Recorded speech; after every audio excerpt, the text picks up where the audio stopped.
6월 22일 새벽의 말씀입니다.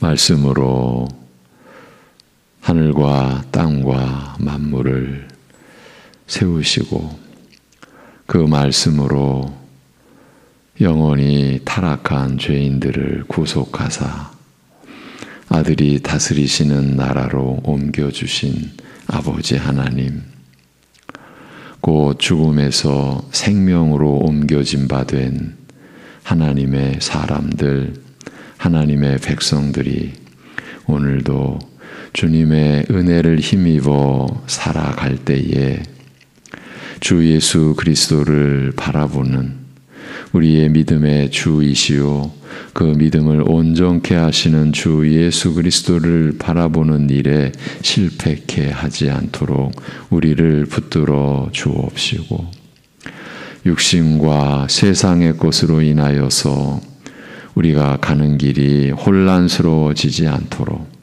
오직 진리의 말씀 붙잡고 그 말씀으로 역사하시는 성령님을 우리가 의지하며 오늘도 살아가게 하여 주옵소서. 오직 우리 주 예수 그리스도께서 우리의 죄로 죽으시고 우리의 의를 이루시고자 부활하신 그 은혜를 근거로 우리 안에서 역사하시는 성령님의 인도하심을 따르게 하여 주옵소서. 예수님의 이름으로 기도합니다. 아멘. 고린도전서 1장 26절에서 31절을 보고 있습니다. 고린도전서 1장 26절에서 31절입니다.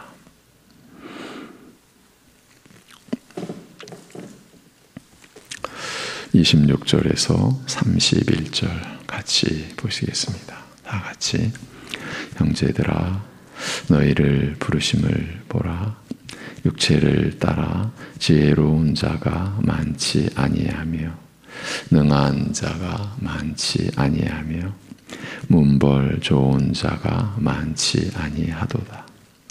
그러나 하나님께서 세상에 미련한 것들을 택하사 지혜 있는 자들을 부끄럽게 하려 하시고 세상에 약한 것들을 택하사 강한 것들을 부끄럽게 하려 하시며 하나님께서 세상에 천한 것들과 멸시받는 것들과 없는 것들을 택하사 있는 것들을 폐하려 하시나니 이는 아무 육체도 하나님 앞에서 자랑하지 못하게 하려 하심이라.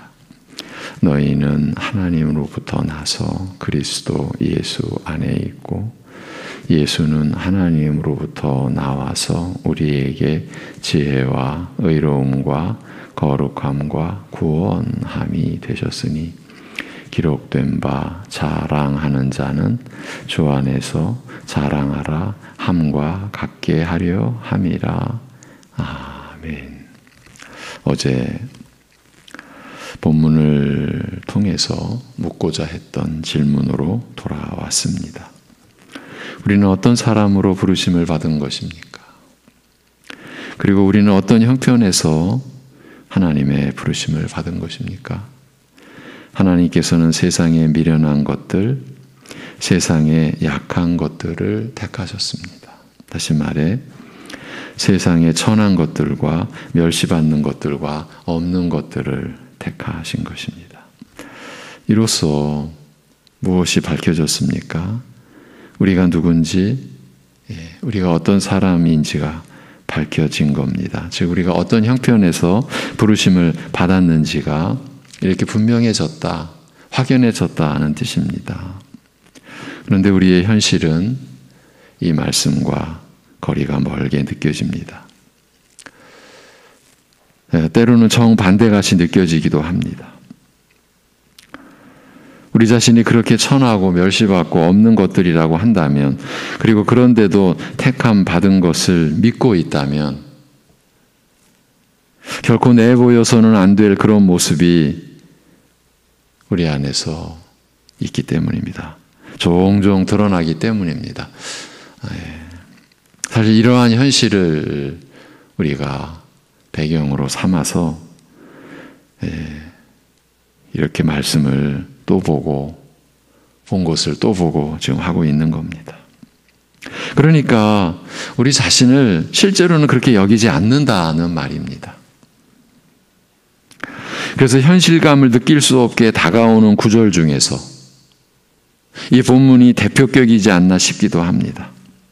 하나님의 말씀을 우리가 읽고 보면서 너무 우리의 현실하고 좀 거리가 먼 것 같이 그렇게 느껴지는 구절 중에 하나가 아닐까, 그것도 대표격이지 않을까 싶기도 하다라는 겁니다. 그렇지만 주님 안에서 성령의 인도하심을 받을 때, 이제 한마디로 정신을 차렸을 때 우리 자신이 얼마나 비천한 존재인지가 또 드러나는 것도 사실이고, 이 은혜를 우리는 또 경험해 왔습니다. 근데 그럼에도 그렇게 이제 우리 자신을 성령께서 비추어 주셔서 우리가 얼마나 비천한 존재인지가 드러나는 그런 이제 순간, 그럼에도 우리가 하나님의 택하심과 부르심을 받게 되었다라는 것을 또 새삼 느낄 때 하나님의 은혜라는 고백이 저절로 나오게 되는 것이죠. 그런데 사실은 이런 순간보다 우리가 일상 살아가는 데 있어서 우리의 의식을 지배하는 것은 이 본문과는 너무나 거리가 먼 곳에 우리가 있지 않는가, 이 점을 우리가 지금 계속 짚어가는 겁니다. 방금 앞에서 우리 자신이 그렇게 천하고 멸시받고 없는 것들이라는 점을 인정한다면 내보일 수 없는, 내보여서는 안 될 그런 모습이 종종 드러난다라고 했는데, 이제 그런 경우들을 파헤쳐 들어가 보면 자신은 택함을 받을 만한 뭔가가 있었다라는 것으로 귀결이 되죠. 우리가 이것을 말 그대로 뭐 똑똑하게, 난 택함 받을 만한 뭔가 있었어, 이렇게 표현을 안 하더라도 우리의 속에는 그런 심사를 숨기고 있지 않는가. 자신은 택함 받을 만한 뭔가가 있었다는 것이고, 그래서 그런 자신을 입증하기 위해 이제 더욱 자신을 위하게 되고 자신을 드러내게 된다라고 했습니다. 이제 이 점을 우리가 추적해 온 겁니다. 왜 우리가 우리 자신을 위해 이렇게 집요하게 일평생을 살아가게 되는가 하는 점, 그 점을 말씀이 드러내 주신 대로 이제 우리 자신을 찾고자 우리가 지금 이런 일을 하고 있는 겁니다. 결국은 뭔가 나에게 다른 게 있어. 그럼 그걸 내가 스스로가 늘 자기가 자기 자신을 위해서 증거해내야 되는 거죠. 입증해내야 된다는 거죠. 그렇게 하기 위한 방식은 결국은 자기를 드러내는 것밖에 없지 않습니까? 자신의 자랑거리를 가지고 자신을 나타내야 자신이 택함 받을 만 했다는 증거를 내보이는 식이 되니까요. 그렇지, 거 봐, 이렇게 가는 거죠. 그렇지만 혹여나 택함 받을 만한 게 자신에게 있었다라고 여기는 상태라면요, 그 어떤 것을 해왔다고 하더라도 하나님 앞에서 신앙생활을 한 것은 아니라고 했어요. 하나님의 말씀과는 아무 상관이 없으니까요. 여러분, 우리가 신앙생활을 해갈수록 우리가 지금 그 신앙의 내용, 그리고 그 내용이 나타나는 우리의 삶이 하나님의 말씀과 어떤 상관이 있는지 우리는 짚어가면서 가야 됩니다. 그래서 우리가 평생 하나님의 말씀으로 살아가야 되는 거예요. 이제 익숙하니까, 내가 이제 이렇게 말씀을 아는 그런 정도가 됐으니까 이제 굳이 돌아봐서 이렇게 짚어보고 내가 지금 말씀의 길로 바르게 가고 있나 안 가고 있나 그럴 필요 없지 않을까라고 하는 거, 스스로 선줄로 생각하는 거죠. 이미 넘어져 있는 상황인 거예요. 여러분, 우리가 그런 우리를 그리스도께서 내 안에 계심을, 그리고 내가 주님 안에 있음을 확인하지 않고 가면요, 우리는 자연스럽게 어디로 갑니까? 은혜를 다 내던져버리고 우리의 본래 모습으로 나도 모르게 와 있는 거예요. 여러분, 혹여나 내가 택함받을 만한 게 있었다, 눈꼽만큼이라도 그런 부분이 우리 안에 있다는 거는 우리가 아직 신앙생활을 하는 게 아니다. 우린 이렇게 봐야 돼요. 하나님의 말씀과는 상관이 없으니까요. 그런 입장에서라면 그가 어떤 열심으로 또 어떤 직분을 갖고 교회를 섬겨왔든지 안타깝기 짝이 없지만 십자가에 못 박힌 그리스도와는 어떤 관련도 없는, 아무 관계도 아닌 사람인 것이에요. 그리고 지난 시간은 이 세상에 미련한 것들, 약한 것들, 천한 것들과 멸시받는 것들과 없는 것들을 택하신 이유와 목적에 대한 하나님께서 그렇게 하신 그 뜻을 다시 짚어보면서 마무리를 했었죠. 이는 아무 육체도 하나님 앞에서 자랑하지 못하게 하려 하심이라고 한 구절을 보면서 지금 우리가 살피고 있는 이 말씀과 이 안에 담긴 의미는 너무 중대하다라는 점, 이 점을 짚어드리고 그거를 지금 확인해 가고 있습니다. 도대체 하나님 앞에서 자랑한다라는 게 무엇을 의미하는 것일까요? 이렇게 의문을 제기하면서 끝냈죠. 사실은 이 사항은 먼저 앞에서 한번 정리했던 내용이기도 하지요. 오늘부터는 이 의문점에서 새롭게 이어가도록 하려고 합니다. 아무 육체도 하나님 앞에서 자랑하지 못하게 하려 하심이라는 것은 이 하나님 앞에서의 자랑이야말로 이 세상과 사람들에게 있어서 최고의 죄악과 같기 때문이 아니겠습니까? 이 자랑이 바로 에덴에서 첫사람 아담이 꾀했던 것이고, 나아가 홍수의 심판 이후에 다시 번성하게 된 하나의 언어로 뭉쳐있던 인류의 유일한 소망이 아니었습니까? 하나님 앞에서 자신들을 드러내는 것, 그 자신들을 자랑하는 것이야말로 인간 최대의 목표와 소망이었던 것입니다. 하나님, 당신 없이도 우리는 이럴 수 있어. 그거죠. 바로 이 자랑을 하지 못하게 하시려고 자랑할 것이 없는 자들을 택하셨다고 사도 바울이 밝혀놓았습니다. 왜 자랑하지 못하게 하시는 것일까요? 사실은 자랑 자체가 성립이 안 되는 것이기 때문입니다. 어느 누가 하나님 앞에서 스스로를 내세우고 스스로를 자랑할 수가 있겠습니까? 자랑에 대해 생각해 보겠습니다. 모든 사람들이 다 똑같은 것을 갖고 있다고 하면 어떤 사람도 자랑할 수가 없습니다. 자랑이 안 됩니다. 성립이 안 됩니다. 자랑할 것이 없기 때문입니다. 자랑한다라는 것은 자신은 남들과 다르다, 자신은 남들과 다른 것을 갖고 있다라는 것을 표시하는 행위이며, 나아가서 자신이 남들과 다른 것을 갖게 된 것이 그 누구도 아닌 자기 자신 때문이라는 것을 인정받으려는 행위죠. 그래서 자신을 내세우는 행위인 것입니다. 자신이 자신을 스스로 세우는 행위인 것이죠. 너를 세우지 마라. 너 자신을 세우지 말라. 우리가 데살로니가 전서 5장을 아직도 마무리하지 않고 못하고 이렇게 또 여러 말씀을 또 수십 여일 이렇게 가고 있는 것은 너 자신을 세우지 말라. 서로를 세워라. 이 한 구절의 의미를 우리가 더 확인하고 더 그 은혜를 받고자 이렇게 지금 하고 있는 거죠. 그런데 자랑의 행위는 자기 자신을 세우는 거예요. 이렇게 자신을 내세우는 자랑 속에는 하나님의 은혜가 들어갈 자리가 없는 것이에요. 이렇게 추적해 가다 보면 하나님 앞에서의 자랑이 피조물로서는 있을 수 없는 행위라는 것이 명백해지는 것이죠. 자신이 자신을 세우는 행위니까, 그러니까 창조주의 흉내를 내는 것 아닙니까? 창조주의 신분과 그 자리를 탐하고 있는 것, 결과적으로는 창조주이신 하나님을 배척하고 대적하는 행위가 되는 겁니다. 이것이 자랑의 영적 본질이라 할 수 있을 것입니다. 한 걸음을 더 내딛는다면 자랑이란 자기 자신이라는 우상을 섬기는 행위라고까지 할 수 있습니다. 아니, 실제가 그렇습니다. 그래서 자랑은 탐심과 한 가족이고 이 모두 우상 숭배인 것입니다. 이렇게 보니까 아무 육체도 하나님 앞에서 자랑하지 못하게 하려 하심이라고 한 구절이 얼마나 중대한 말씀인지가 좀 더 파악이 되었다, 좀 더 우리가 접근할 수 있었다라고 할 수 있습니다. 그리고 이 목적을 이루시기 위하여 하나님께서 세상에 미련하고 약하고 천하고 멸시받고 없는 것들을 선택하셨다고 하지 않습니까? 그렇다면 이는 하나님의 경륜, 곧 하나님의 구속 역사 전체와 연관된 내용이 되는 셈입니다. 즉, 선택과 자랑은 정반대편에 놓여 있지만 뗄 수 없이 결부되어 하나님의 나라를 이루는 진리와 상관된 본질적인 사항이 되는 것이에요. 선택의 맞은편에 자랑이 서 있는 거예요. 그리하여 자랑은 구원의 진리와 상관된 부분에서 항상 반대편, 구원의 반대편을 가리키는 표식의 역할을 하는 것이에요. 너무 사실은 이게 중대한 사항인 거예요.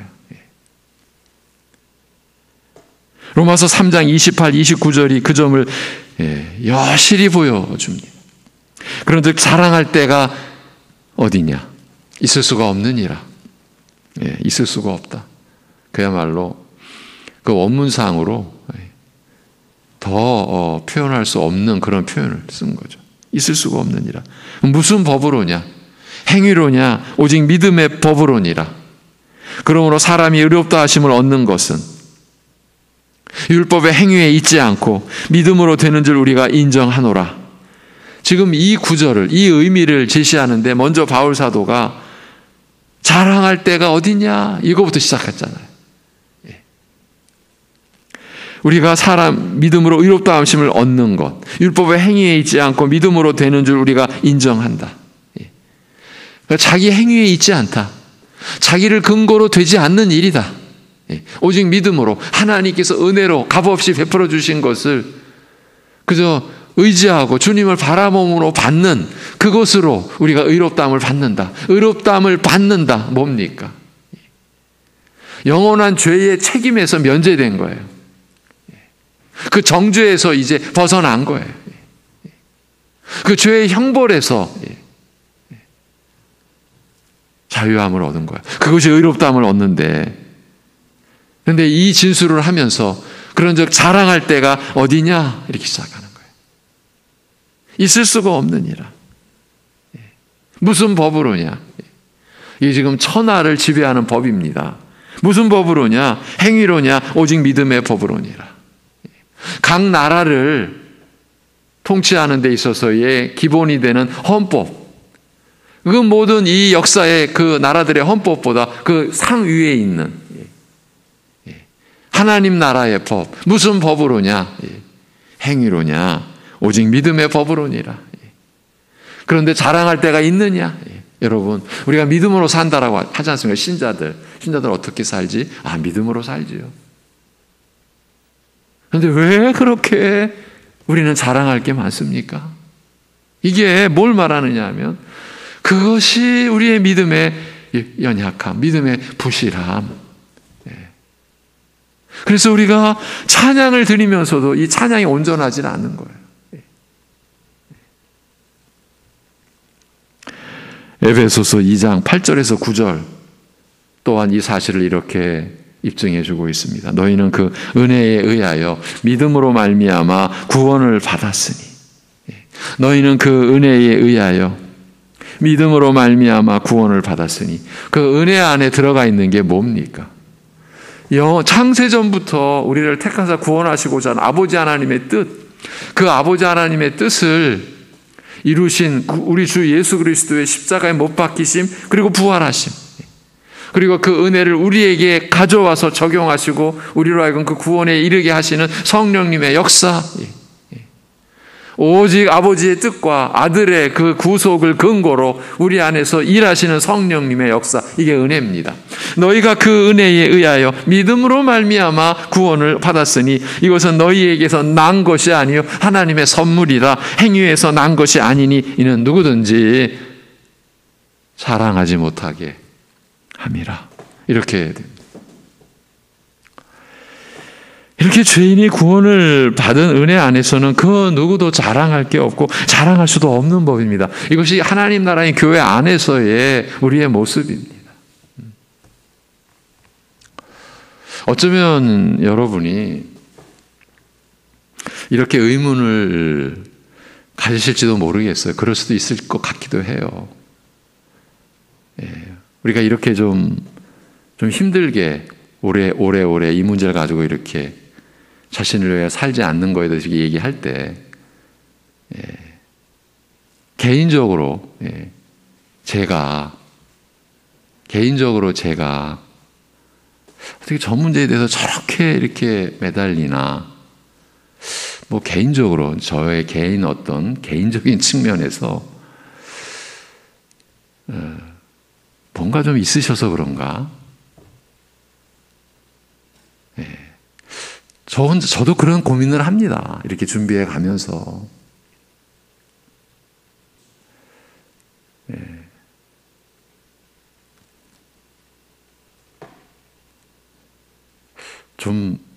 이거 너무 좀 심한 거 아닌가, 저 자신도. 그냥 데살로니가전서 그냥 마무리하고 그냥 데살로니가 후서로 그냥 가면 쉽지 않을까? 좀 편하지 않을까? 제 자신도 좀 편치 않을까? 그런데 사실은 그게 제 어떠한 개인적인 그런 것보다는 이 말씀 앞에서, 그리고 하나님의 양이신 여러분들을 제가 염두에 두고 이렇게 우리가 마치 아는 것처럼 넘어가지 말자. 넘어가서는 안 된다. 나 자신을 포함해서 우리 안에, 우리 교회 안에 그냥 단순하게 말하면 자랑거리가 너무 많다. 이거 극복하지 않으면 이건 하나님 앞에서 우리의 공로가 되고 그야말로 우리를 드러내는 행위가 된다. 이것이 제일 무서운 거다. 지금 세상에 일어나는 일이 무서운 게 아니라 우리의 이 영적인 실태가 무서운 거다. 이것을 또 대충 넘어가면, 그래서 요즘에 제가 그런 생각이 드는 거예요. 어쩌면 우리의 말씀의 이러한 펼쳐짐이, 이러한 인도함을 받는 것이, 저 개인적인 생각입니다. 이게 혹시 마지막 기회가 아닐까? 이런 생각까지 들어요, 저는. 그래서 저 자신도 힘들어요, 이렇게 준비해 가는 게. 그래서 여러분과 이렇게 하는 거예요. 나누는 거예요. 여러분, 자랑할 때가 어디냐? 이렇게 시작해요, 로마서 3장에서는. 에베소서에서는 다 진술해 놓고 마지막에 이는 누구든지 자랑하지 못하게 함이라. 그래서 자랑하지 못하게 하기 위해서 어떻게 하셨어요? 그 은혜에 의하여 믿음으로 말미암아 구원을 받았으니 이것은 너희에게서 난 것이 아니다. 너희에게서 일어난 게 아니다. 너희가 이룬 게 아니다. 오직 하나님의 선물이라. 그냥 받는 거죠. 여러분, 우리의 신앙생활은 받은 것에서 이렇게 출발하는 거예요. 받는 거예요. 그런 저 행위에서 난 것이 아니니, 그러니까 우리 안에서 우리의 그 무엇으로 된 것이 아니니 이는 누구든지 자랑하지 못하게 함이라. 여러분, 우리는 뭘 가지고 자랑합니까? 여러분이 지금 생각하는 게 현실입니다.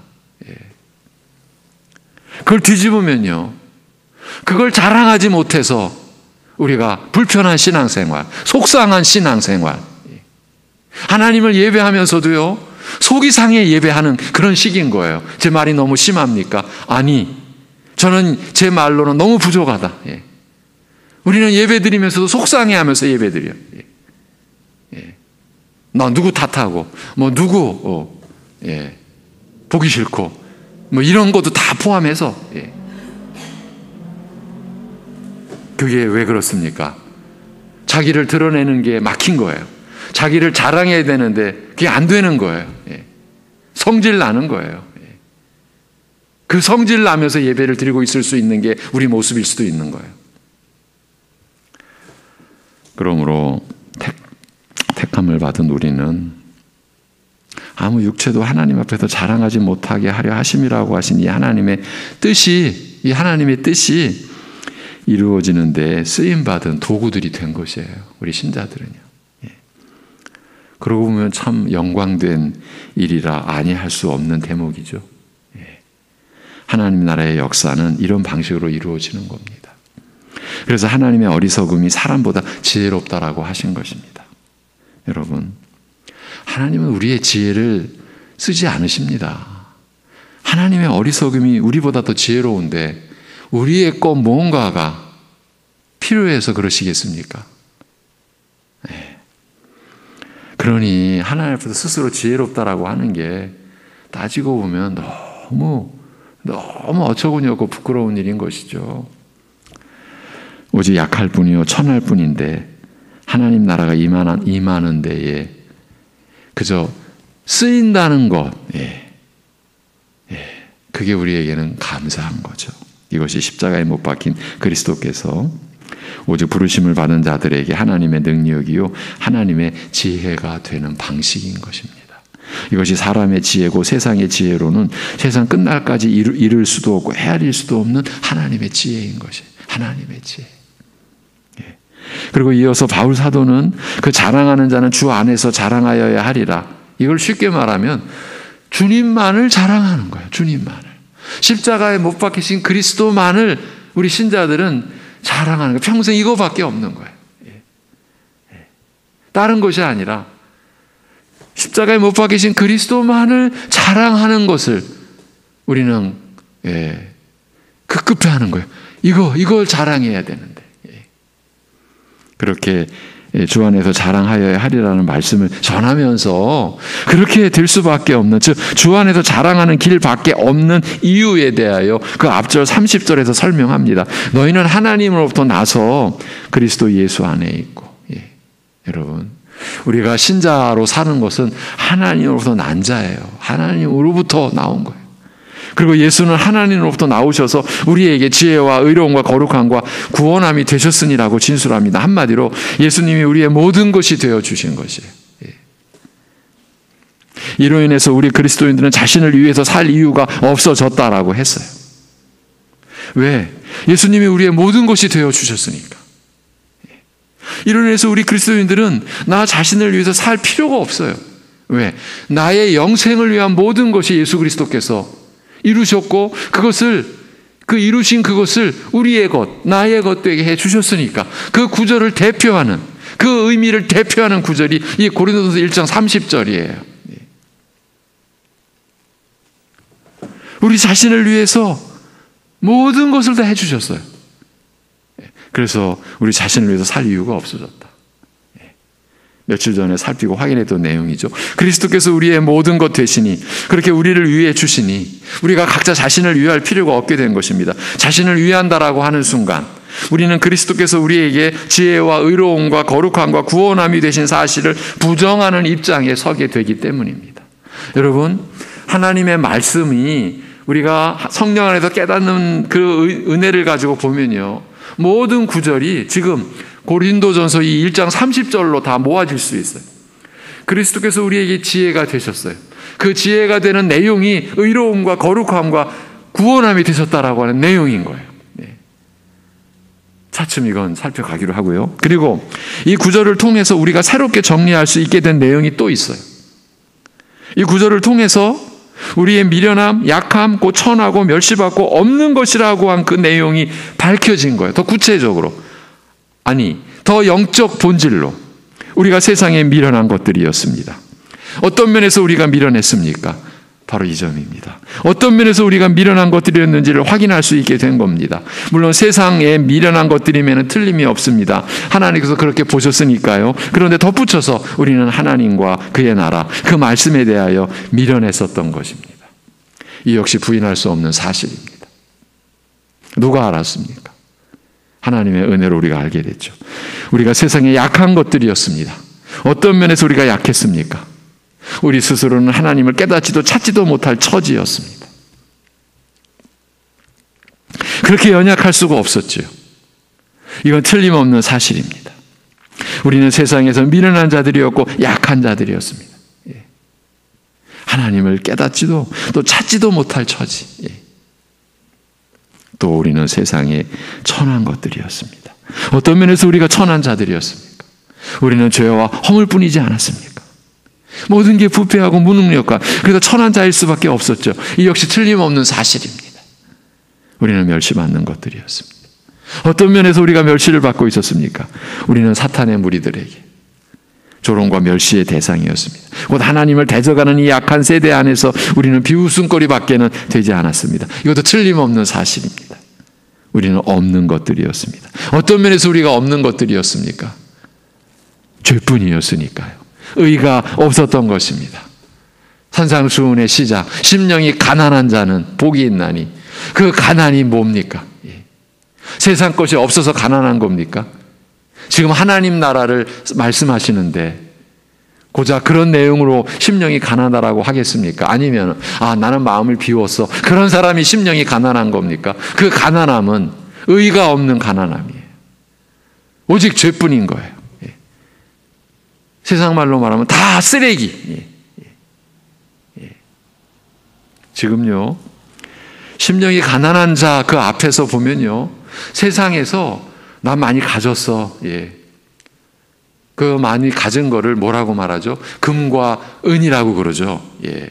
대표해서. 그런데 그 금과 은을 아무리 가졌어도요, 하나님 앞에서 우리가 볼 땐 다 쓰레기에 불과한 거예요. 가진 게 없는 거예요. 여러분은 쓰레기를 많이 갖고 있으면서 나 많이 가졌어라고 말할 분이 있으십니까? 없죠. 아무것도 없는 거예요. 그게 가난한 심령인 거예요. 에스겔서에서 보면요, 금, 은을 딱 명시해 놓고 뭐라고 말하느냐면요, 그 금, 은이 너희를 지켜주겠느냐? 그 금, 은이 너희의 심령을 만족스럽게 해주겠느냐? 또 하나 이런 표현이 나옵니다. 그 금, 은이 너희 창자를 채워주겠느냐? 이거 제 표현이 아닙니다. 에스겔서 7장이죠. 그 안에서 그런 표현이 나옵니다. 그 금은이 너희 창자를 채워주겠느냐? 너희 심령을 만족스럽게 해주겠느냐? 아니 너희 생명을 지켜주겠느냐? 예. 여러분, 금은의 본질이 에스겔 선지자의 그 하나님의 은혜 안에서 드러난 바는 이런 겁니다. 너희를 지켜주지 못하는 것, 예. 너희의 심령을 족하게 못해주는 것, 예. 그리고 너희 창자를 채워주지 못하는 것. 근데 우리는 그 금은을 붙잡기 위해서, 움켜쥐기 위해서 세상 사람들 다 그렇게 살지 않습니까? 예. 쓰레기인 거예요. 우리가 왜 없는 자입니까? 의가 없어서. 예. 하나님과의 영원한 관계를 온전하게 채워줄 그 의가 없는 거예요. 예. 그래서 우리는 없는 자, 자신이 아무리 많이 가졌다라고 여겼을지라도 아무것도 없는 자에 불과했습니다. 하나님 앞에서는 말입니다. 이것도 부인할 수 없습니다. 이렇게 하나님께서 우리를 택하신 이유라고 하신 말씀과 우리 자신이 어떤 연관성이 있는지를 살피고 나니까 또 한 가지 분명한 사실이 드러났죠. 이 세상에서 이렇게 미련하지 않고 약하지 않고 천하지 않고 멸시받지 않고 없지 않고 갖출 것은 다 갖춘 사람이 있겠습니까? 없습니다. 단 한 사람도 없습니다. 그렇다면 자신은 미련하지 않다고, 약하지 않다고, 천하지 않다고, 멸시받지 않는다고, 없지 않다라고 여기는 사람들은 어떻게 된 겁니까? 이런 경우들도 있을 것입니다. 나는 미련하기는 해도 약하지는 않지, 이런 사람도 있을 것입니다. 또 나는 가진 것은 없어도 천한 사람은 아니야, 이런 사람도 있습니다. 이런 사람들은 어떻게 된 것일까요? 그리 어려운 문제는 아닙니다. 그런 사람들은 모두 다 자기 자신에게 속고 있는 것입니다. 사단에게 속고 있는 겁니다. 사망의 세력에게 속고 있는 겁니다. 자신은 안다고 하지만 하나도 모르는 겁니다. 여러분도 다 아시는 대로 이 세상은 지혜로운 자들이 많습니다. 강하고 천하지 않고 존중받고 또 많은 것을 소유한 사람들이 어느 시대 어느 곳에서나 넘치도록 있습니다. 그런 사람들이 오늘 본문 말씀을 어떻게 보겠습니까? 정신 나간 사람들의 넋두리라고 하지 않겠습니까? 그저 웃겠죠. 비웃는 거죠. 종교의 특성이라고, 그 한계를 드러낸 것이라고 치부해버리고 말겠죠. 한심한 무리들이라고 할 겁니다. 그런데 사실은 정작 교회가 문제입니다. 교회 안에서조차도 본문을 받아들이지 않는 이들이 많으니까요. 안 믿으려고 하는 거죠. 믿을 수 없다라는 얘기입니다. 왜이겠습니까? 받아들일 수가 없기 때문입니다. 자신을 그렇게 받아들여야 한다면 왜 믿음을 가지고 사느냐라고 할 것이 뻔합니다. 그런 자신을 인정할 수 없다라는 것이죠. 결국은 믿음으로 사는 것도 자신을 세우고 자신을 드러내는 것이 목적이니까요. 자신을 위할 뿐인 것이지요. 예. 다시 처음으로 돌아온 겁니다. 여러분, 제가 나에게는 택함 받을 만한 그런 뭔가가 있었지. 그것이 결국 맨 밑에 깔려 있는 심사는 그겁니다. 거기서 드러나는 여러 가지 모습들 많이 있다고 했죠. 종종 드러난다고 그랬죠. 제가 이런 예를 하나하나 들어드리지 않는 것은요, 단 하나 이유입니다. 여러분이 너무 잘 아시는 것들이니까. 우리의 모습이니까. 그리고 굳이 제가 이 강단에서 그런 거 하나하나 드러내면 사실은 시험들을 받을 것이 너무나 불을 보듯 뻔하니까. 그래서 제가 그런 하나하나의 예는 들지 않습니다. 여러분이 생각하는 그게 거의 맞을 것입니다. 자기 자신을 통해서도 아니면 남을 통해서도 보여지는 그런 모습이 거의 맞을 것입니다. 우리가 그러한 점을 그냥 끌어안고 간다는 것은요, 우리 집안에다가 숱한 쓰레기들을 그냥 놓고서, 그리고 그 쓰레기는 점점 냄새나고 점점 부패하고 구더기도 끼고 온갖 벌레가 꿈틀거리는 그런 상태의 쓰레기를 우리가 계속 그냥 끌어안고 살아가고 있는 것과 거의 유사할 것입니다. 그래서 우리가 말씀에서 이렇게 엄밀하게 우리 자신을 지금 확인해 가지 않으면 저는 안 되리라고 봅니다. 그래서 이런 작업을 여러분과 함께 말씀 안에서 하고 있습니다. 기도하겠습니다. 하나님 아버지,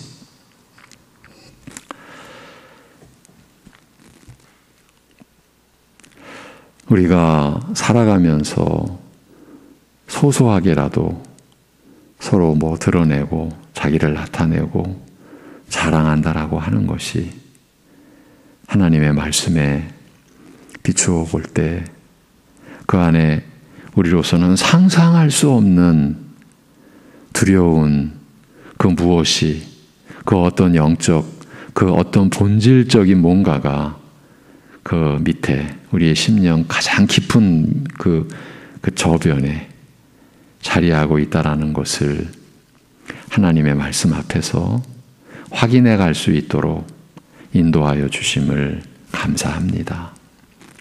우리가 자기를 부인하는 그 가장 낮은 자리까지 이르러 가도록 하시기 위한 하나님의 인도하심을 구하면서, 하나님의 뜻을 구하면서 새벽에 이러한 말씀에 참여하고 이러한 말씀 앞에서 하나님께 은혜를 구하는 우리를 긍휼히 여겨 주옵시고, 그만큼 우리가 완악하고 그만큼 우리가 하나님의 은혜 안에 있으면서도 하나님의 은혜를 욕되게 한 그런 우리의 허물과 죄악들을 자복하며 하나님께 나아가는 우리를 긍휼히 여겨 주시옵시고, 하나님의 이름을 빌려서까지도 자기를 자랑하기 위하여 그렇게 참으로 집요하게 하나님의 말씀을 거스르는 우리들을 일깨워 주셔서 그 하나님 말씀으로 인하여 우리 자신이 드러나고 그 드러남을 회개하고 우리가 새롭게 창조된 새로운 피조물 된 우리 자신의 본래의 모습을 찾아가는 이 일이 또 중도에 멈추지 않고 하나님의 은혜 안에서 허락된 그 은혜 안에서 우리 자신을 바로 찾아갈 수 있는 이 말씀의 여정이 되도록 우리를 붙들어 주시옵소서.